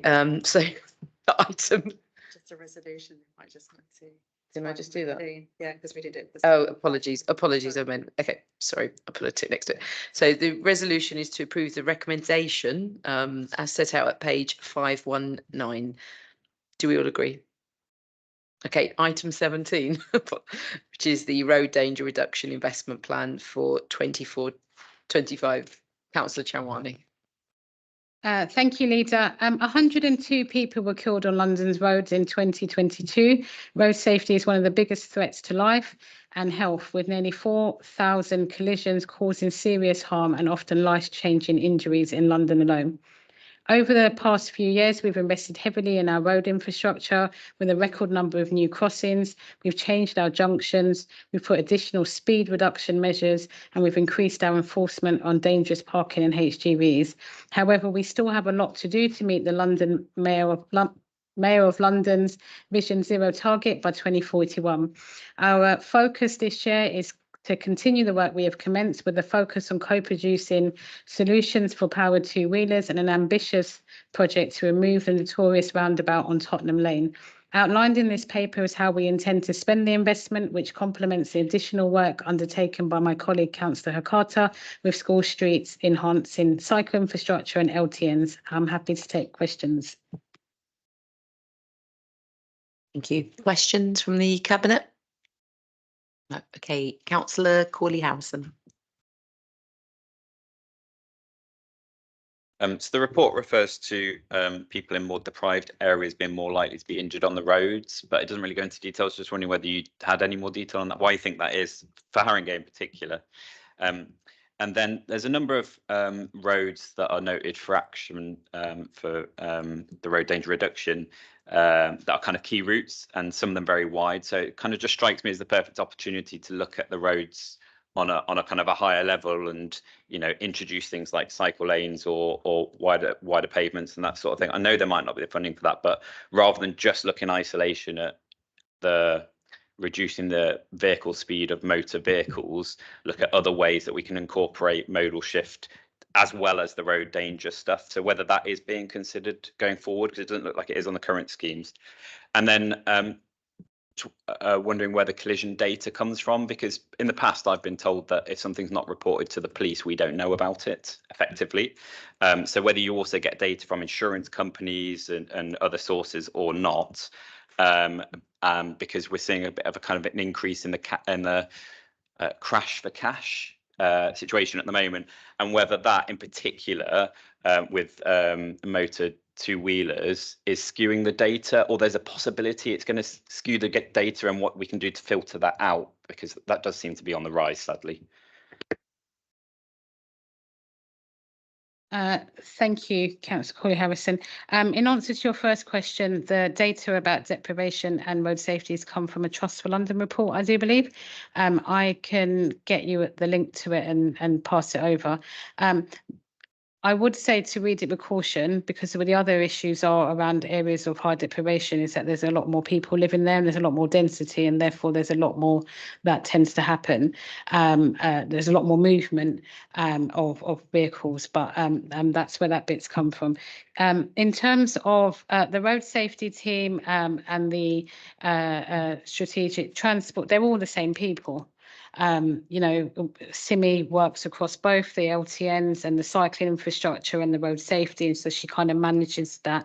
And so those kind of joint projects where they are going to introduce, I don't know, a new cycle lane, would also then use that opportunity to put in some road safety measures, and the same vice versa. I think what this report is doing is kind of really highlighting where the money that we're using for Vision Zero is kind of being spent, and where in areas where there is no immediate plans to do any of the kind of wider infrastructure. So just to kind of reassure you, that's there. In terms of the two powered with the mopeds and the cash for cash. In fact, it nearly happened to me and my brother about 3 weeks ago outside Paramount. The moped just came straight at us, and luckily my brother's a professional driver and swerved him, but we didn't get hit by the bus coming in the other lane, but it was a scary moment. I don't want to attribute the rise of the issues that are happening with powered two-wheelers with this phenomenon. I don't think that there's no evidence to kind of yet connect it. What I will say though is we are seeing an increase, mainly because there's a lot more moped drivers, a lot more Uber food delivery drivers, etc. in the borough. They are unionised in the sense that they don't have a TUC recognised union, but they have a grassroots level union, which we do engage with. And we're doing a lot of co-production work with some of the motorcyclist community. They're not as well established and as the as cyclists, but they're there. Your last question about collision data. In terms of where it comes from. So we use the same collision data that basically the GLA use, and they grasp that mainly from the Met Police. You're absolutely right. Unless it's reported, I mean, sometimes we don't even know that there's been an accident until you kind of wake up the next morning and the whole bollard's been knocked over. There's been no police report. It won't be logged, and therefore, so we do take the data cautiously. However, the data does show, for example, where there, even with the ones reported, where there is a hotspot. So there are trends going there, but it's not the complete picture. And I think everyone across the country knows that there is no real kind of way of completely recording it accurately. And I think that's a challenge that everyone's accepted. I don't know if Barry or Anne want to add anything. Yeah, thank you. Just on that last bit, just to add, we are looking at using different analytics software packages that look at a whole range of different data sets, not just the killed and seriously injured stats that we get from the police, but anything that they can effectively use in order to use their algorithms to help predict where accidents might occur. And from the presentations that we've seen so far and where it's been implemented, it looks very effective. So that will help us in the future. Not able to use it yet, but in the future that will help us. And then just going back to the bit about two-wheel vehicles, both powered and non-powered. I mean, that is one of the key ambitions around Vision Zero is to put in additional protection, particularly around where people are more vulnerable on those types of modes of transportation. So it is something obviously that we're trying to do as much as possible through the road danger reduction plan. Thank you. So the resolution is to approve the recommendations as set out at page 753. Do we all agree? Thank you. Item 18, which is to seek approval from the Cabinet for the Community Safety Strategy and Hate Crime Strategy. I don't know if Joe and others want to come forward, but Councillor Joe And Heather and Heather's Yvonne, online. thank you. Okay, so if you want to introduce the report, please. Thank you, Chair. It's very good to finally be at this stage where we can bring both strategies to Cabinet this evening, and all being well for Council on Thursday, or certainly the Community Safety Strategy on Thursday. I wanted to say a quick thing, a few things. I won't repeat out loud the introduction that's been put in the papers. It speaks for itself, but I do just want to acknowledge the hard work of all the officers who worked on getting us to where we are today. A particular shout out to Joe Benmore and Heather Hutchings, who have been brilliant, supported by you and Barry and all the other folks that they've been working with. But I've been working with those four particularly, and Zainab and the Cabinet support team, who has been brilliant too. Now, colleagues will see more than 1,000 people across the borough responded to the consultation and engagement exercises. A number of them took place. Quite helpfully, I have a list here of all the councillors who attended the 4 different opportunities for councillors to feed into the process. So that's just a warning for anyone who may have questions. I know whether you were there or not. And I would like to just say thanks to the chair, the leader of the council, particularly for her very active interest in these issues. There's obviously nothing more important than keeping the community safe, and it's an obligation and responsibility I know we all take very seriously indeed. There was a lot of joint up work to get to where we are today, and a particular shout out to my colleague Lucia Desneves, who worked very closely with us on the women's safety and violence against women piece, which is obviously of importance to all of us here, and to Haringey's history as a leader on these issues. The 2 documents provide the framework through which our engagement and relationship with the police will keep people safe, on reassurance, on reporting, on engagement with us and the community, and all the other elements that we would expect that partnership work to provide. And I would just direct colleagues to page 806, at which you can see the objectives of both strategies, which I think effectively address the points that we would want to see, but also know we have to make progress on in the 3 or 4 years of this these two strategies. So Chair, I'll leave it there. Thank you, Councillor Jogee, and thank you for all of your work on the strategy as well. Any questions from the Cabinet? Councillor Corley-Harrison. Thank you, Chair. Councillor Jogee. So one of the KPIs is targeting an increase in reporting of hate crimes. So obviously very important. How, if that were to be the case, how would you distinguish between an increase in decrease in the reporting versus an increase or decreasing in the actual instances of crimes? Because obviously the two are completely, not completely different, but not necessarily the same figure. And then when consulting on the community safety strategy, the way I read the report is that the communication for the VCS was done through the bridge. So why that was done rather than going out to various different VCS organisations directly instead of using that conduit, I suppose. And the aim to reduce violence and high harm crimes mentions gang-related violence. But the actions don't necessarily specifically target that. So I'm just wondering what you are doing in that area as well, and in particular to prevent young people falling into gangs. Thanks. If I can ask Heather to, sorry, my name is Joe Bemmer. I'm the strategic lead for community safety and offender management. My colleague Heather is online and should be able to answer question 1 for you, Councillor. Joe, just before, before Heather comes in, can I just let me just say a couple of things, Joe? But thank you. That demonstrates the eagerness with which Joe's approached these issues. So thank you. A number of questions. I will just gently point out, Councillor, it would have been very helpful if you'd been able to join us on either the 8th of February this year, the 6th of July last year, the 4th of August last year, or indeed the last scrutiny meeting, and when these, of which I think you remember, when these papers were before us, because it gave us an opportunity to go into an in-depth conversation about some of the points to which you've raised. As ever, Councillor, if I could attend, I would have attended. My turn to answer, thanks. That's why we had 4, just to make sure that as many colleagues could help shape this, because this is not the Cabinet's document, this is the Council's, and all 57 of us have responsibility, A, to make it work, and B, to ensure that as many people are involved in its development as possible. Now, several questions, some very detailed, which I will have to return to officers, like, for example, the point about the VCS. But I think just the wider point around gang violence, you'll know that there are a number of schemes, not least support provided by the Violence Reduction Unit, who have taken a real interest in Harrogate, partly because of the partnership approach that we've taken to working with them, but also a commitment from the Mayor of London to tackle many of these issues. Now, what I think may be most helpful is providing another opportunity for colleagues to be briefed in detail about what some of that work looks like.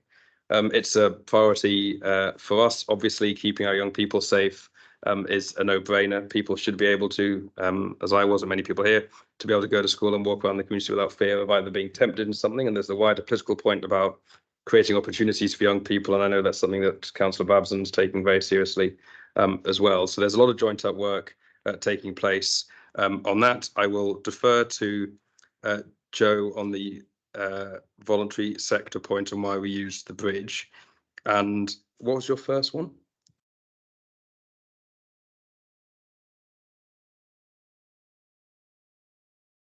Oh, reporting. Reporting. Yeah, thank you, Aisha. Reporting is, so take a step back. This has obviously been a priority for many of us, along with all the other things that we have to do as a council. And a couple of weeks ago, we had a good hour or so talking with the leader about making sure we get reporting to work. The good thing about, well, and that's making people feel comfortable and safe, knowing how to do that, providing the vehicle through which they can safely report. And one of the, I think, really important points that underpins both these strategies is the police sign up to it. So we're able to give voice to the need to reach out and to open the door and to provide the opportunities. And we then, because the police are signed up as co-signatories to the strategies, they are there at the table because they can help facilitate that and do their bit to make sure that works. a lot of work over the next few months. Whoever's leading on it will be looking at how we can make sure we get that right. So it's a priority. I'm not going to tell you that it's been necessarily signed, sealed and delivered yet, because we want to make sure we get that to work, and that will involve continued conversations. And the good thing about documents and strategies like this is they provide the framework, but they're also able to be adapted and moved and updated and in a way to ensure that they are as relevant and effective as they ought to be to keep people safe. So, you know, this is not this approved, this disappears to a shelf. This is about a lived experience for everybody, all 57 councillors in the majority and other places to do their bit to help keep people safe.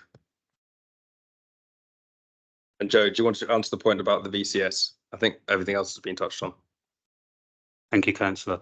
In terms of the VCS, one of the things that we were really keen to do from the outset was to ensure that co-production was at the heart of everything we did. Our main focus was on our communities.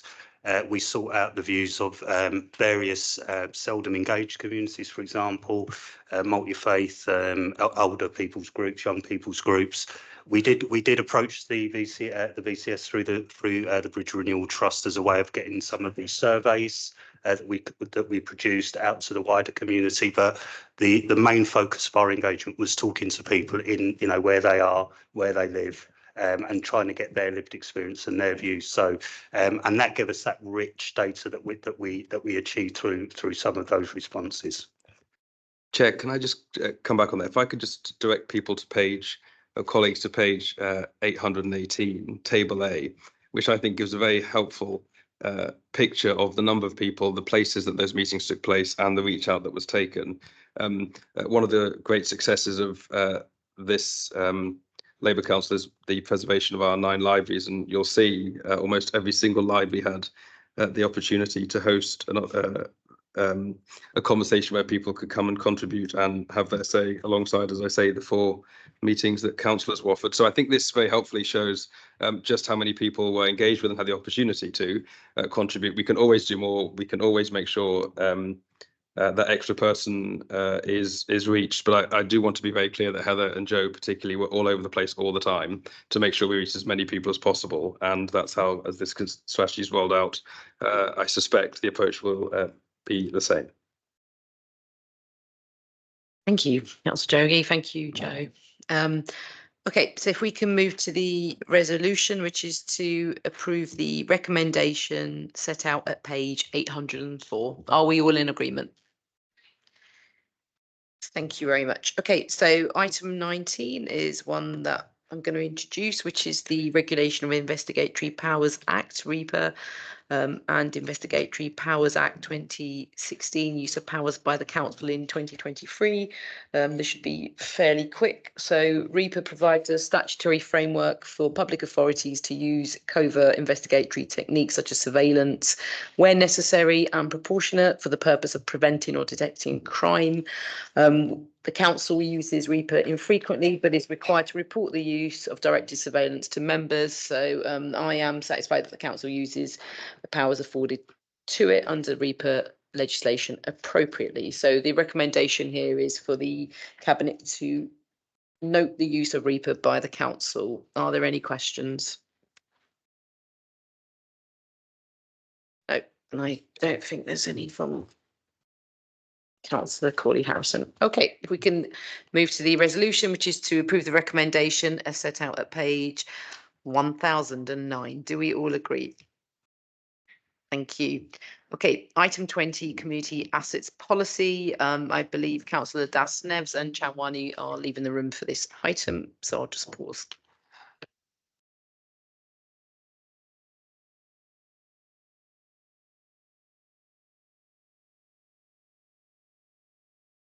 So item 20, Community Assets Policy. Over to you, Councillor Arkell. Thank you, Leader. This paper sets out proposals to develop a new policy to determine subsidy levels on leases for voluntary and community sector organisations operating out of Haringey Council buildings. It's an opportunity to ensure equality, equity and fairness across Haringey's assets, as well as support for organisations which bring social value to the borough. At the moment, there are a range of leases in our VCS property portfolio, and this poses a risk to us in terms of potential accusations of unfairness of treatment, lack of transparency and clarity regarding responsibilities for building maintenance. In initiating the development of this policy, we've looked at how other councils have approached these issues and are proposing to develop a social value matrix which will enable VCS organisations to operate from our buildings with subsidised leases determined by objective criteria. This matrix and the way organisations will utilise it will be developed in coming months through engagement with the VCS sector and will allow them to continue to deliver socially impactful work to build a fairer and greener Haringey. I am seeking approval for a process of engagement with the VCS sector to co-produce a social value policy framework to determine how and when subsidies may be applied to leases held for council properties by VCS organisations. Within the framework, a social value matrix will be included, which will enable VCS organisations to record the social value that they generate and in turn enable the council to subsidise the rent payable for any council assets that they occupy in a transparent and objective manner. I'm also seeking approval to identify an early adopter from the 23 organisations identified in the Council's existing VCS portfolio as occupying community centres with currently expired leases to identify practical lessons to inform the policy. And this draft policy will return to Cabinet for sign-off when a full policy and approach has been developed alongside the VCS sector. Thank you, Councillor Arkell. Any questions from the Cabinet?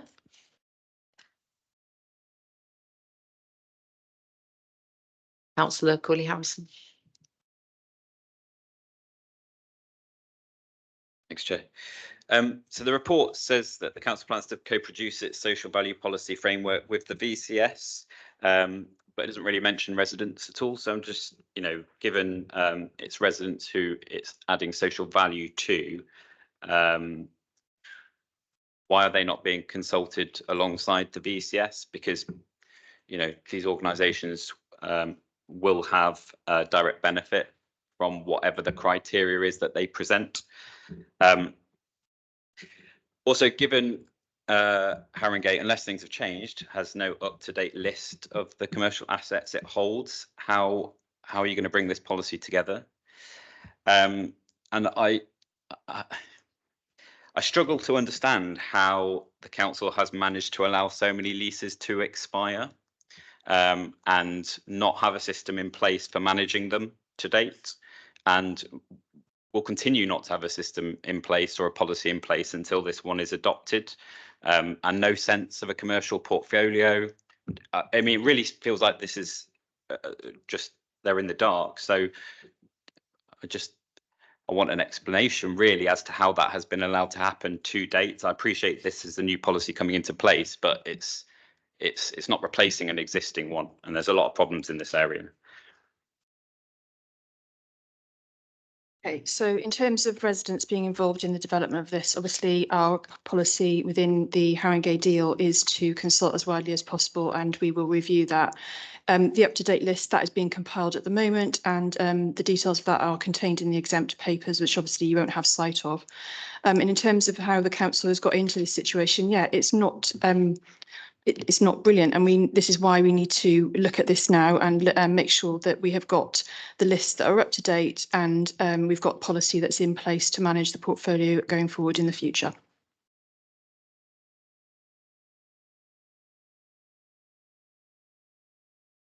Thank you.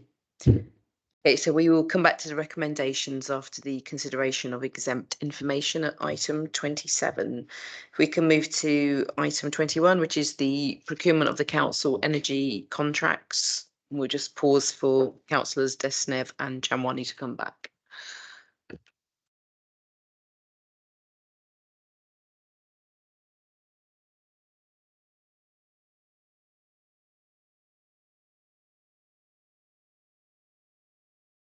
Okay, Councillor Carlin, can you please introduce the report? Thank you, Leader. Our energy contracts, which are for our corporate buildings, our streetlights, our schools, and our housing have been running since 2020 and are due to expire in March 2025.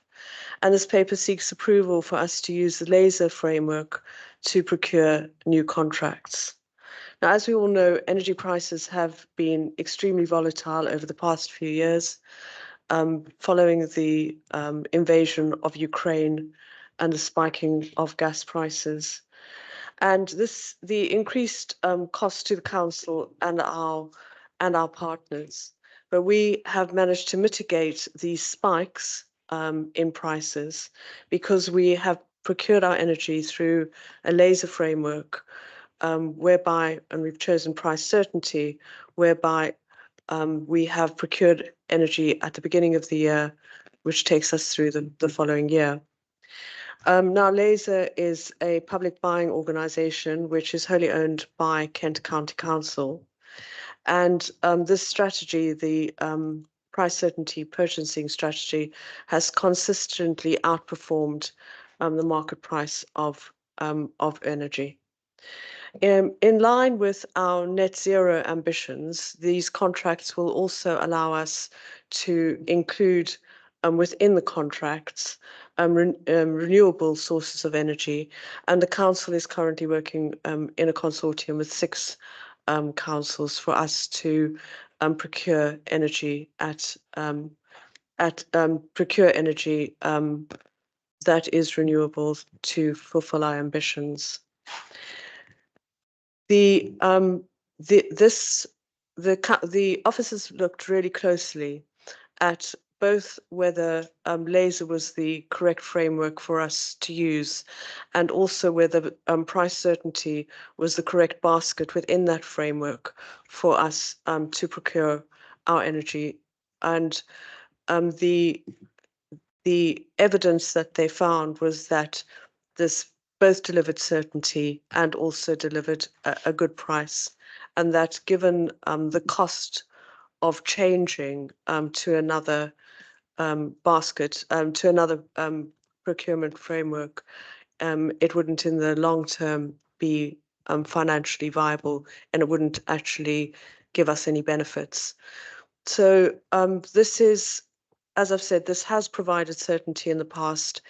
Energy prices are predicted to continue to fluctuate and to remain high, and this will protect us going forward. Thank you. Thank you, Councillor Carlin. Any questions from the Cabinet on this item? No. Okay. Councillor Colley-Harrison. Thanks, Chair. 6.53 mentions opportunities for installing solar panels on council buildings. So, I mean, are there any plans to install new panels on council buildings that don't have them already, that aren't also part of an agreed planning application that we would already be aware of? And then I think about 18 months ago now, we identified that around a quarter of the current solar panels were either defunct or turned off or not working, or, you know, for whatever reason. So can you confirm that they are now all working, you know, 24/7 as they should be, and that they are contributing to our energy stock, and that we are getting the cost savings that we should be expecting from them, because that's obviously really important.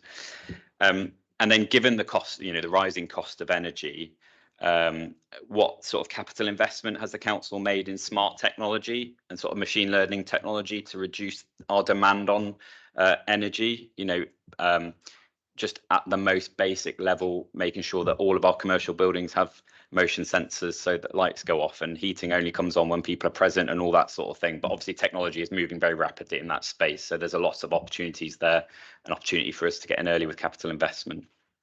Thanks. Yes, thank you, Luke. I have Joe Baker on screen and he'll be able to answer those detailed questions for you. Thank you very much, councillors. The questions regarding the solar panels on the council building. Yes, we're looking at the business cases for increasing the solar portfolio onto all buildings. That were based on the roof space availability, long-term plans for the council, etc. And you're right, there was a case a few months ago about the solar panels on Hornsey Library not operationally, working operationally. That has been under review, and we've now got a done assessment of all the solar panels across the whole of the portfolio, and that's now being managed and maintained to ensure that they are operational, and we're working towards the long-term maintenance of those systems as well to make sure they're fully functional for the summer period. And in terms of the demand technology and building energy management systems, it is an ongoing programme that we want to work and deliver some of those. We're working through the buildings as we see fit based on the demands, such as Park House, etc., which was a big energy consumer, to ensure that we're focusing on the buildings that can offer the most savings for that.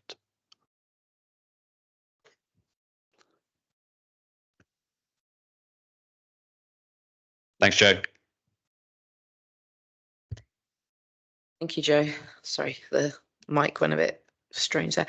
Okay, so we will come back to recommendations after the consideration of exempt information at item 28. Item 22, which is Remington Road, update on the construction of 46 new council homes. Councillor Gordon. Yeah, thank you, Chair. So we're very close to completing 46 new council homes on Remington Avenue, and they will indeed be welcome into as part of our house building programme. The new homes have been designed to the highest standards and respond to the needs of Haringey residents. The scheme includes 14 three-bedroom homes and 4 4-beds, and 5 of the homes are adapted for people with disabilities. The construction of the homes are well advanced, and we are expecting to have these completed, as I said, in the next 2 to 3 months. The development as well does include a lot of improvements to the local landscaping, and enhances the area for existing tenants that are living close by. And we have been collaborating with local residents to design some of the landscape areas and the public spaces, including the garden areas, and improvement to the community spaces and improved play areas on the estate. So all of that is the good news. The bad news is that, as you often find on some of these schemes, then you start digging around in the ground and you find all sorts of problems, which we have on this particular scheme. So they include having to install new surface water mains and repositioning of underground electrical cables. That caused some considerable delay on the scheme and an uplift in the costs. We also discovered Japanese knotweed. Anybody that's a gardener knows the crisis that you go through if you discover Japanese knotweed anywhere, and how you have to get rid of it is very, very difficult. So with all of those delays, it does mean that we're having to ask for a 7.3% increase in the scheme's budget to cover these unforeseen costs.